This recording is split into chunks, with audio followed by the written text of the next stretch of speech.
Thought I'd do a quick comparison video of gas versus diesel. These are basically identical vehicles. Bodywork's a little different, but the drivetrain is almost identical. 538 gears, 750 16 tires, both are 4-speed swapped. Same wheelbase, same axle, same wheels.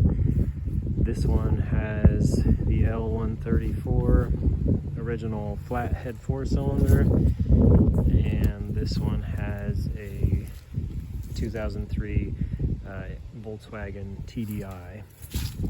So very different, but yet not that different. So just quick rundown.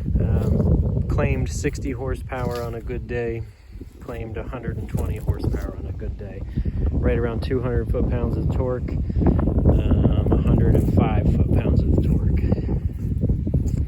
This thing gets about 12 to 15 miles to the gallon with the gas engine, and I average around 32 to 35 with the diesel engine. This thing is smooth but makes a lot of noise. This thing vibrates a little bit but also makes a lot of noise, so it just depends if you like the sound of a diesel or not. It's a lot of metal, that's why I have the sound deadener, and it does vibrate. I wouldn't say more, it's different, because this thing vibrates too, especially at an idle.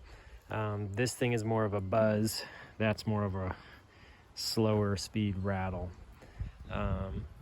Lots of wires, not a lot, but some. Has vast airflow sensor, VNT turbo, so has a solenoid for that, air intake sensor, and manifold pressure. The injection pump is electronic, so it still has the plugs and wires for that, and it has glow plugs. But other than that, it's stripped down, bare bones. Has an electronic fan and a 1-wire alternator. Minimal wires. It's got the coil and ignition wire, obviously, spark plug wires, and the alternator. That's really about it. The headlights, tail lights, things like that, but not a whole lot electronically on this motor, which is, I think, a benefit.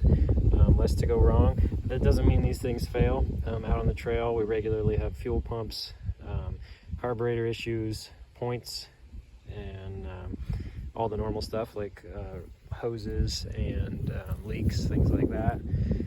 So these are not foolproof. They do fail, but they're generally pretty easy to get going on the trail.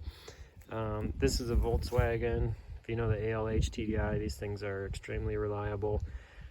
I run it like this, no top. It gets wet on the inside. It gets wet under the hood. I've never had an electronic issue with this thing. But there is more that could go wrong with this. It does have an ECU, and there are sensors. So, I mean, more things could fail. It does have a timing belt, but as long as you keep them changed and maintained, they're very reliable. I have thousands of miles on this thing. Just finished this, so I don't have a lot of miles on it yet, but there are some differences there. Fuel range. This has a larger 13-gallon tank under the seat, but at 12 to 15 miles a gallon, you don't go very far on 13 gallons of fuel. And the cost difference, this cost me more in fuel. It just uses more, even though fuel is cheaper. People say, oh, diesel's so expensive, but I have so much better fuel economy with the diesel. I do carry extra fuel back here. On the TDI Jeep, it has a 10-gallon civilian Jeep tank, and I can easily go 300 miles between fill-ups, and I really don't ever think about fuel on this. It takes a long time to put in 300 miles on this thing, so any of the trips I go on with other Jeeps, fuel is never an issue. So for me, that fuel economy and power are probably the two biggest things. I don't mind the gas motor, but on the big hills, this thing, you just slow down, downshift, and wave people around. On the big hills with this, you just push the pedal and keep going. This Jeep also has a Saturn overdrive. So even though it has 538 gears, it'll still easily go pretty comfortably down the road, and it has power to run that overdrive. If I put an overdrive in this Jeep, so that's just my take. As I put more miles on it, I'll let you know. But yeah, feel free to ask questions, and we'll maybe do some driving comparison videos in the future.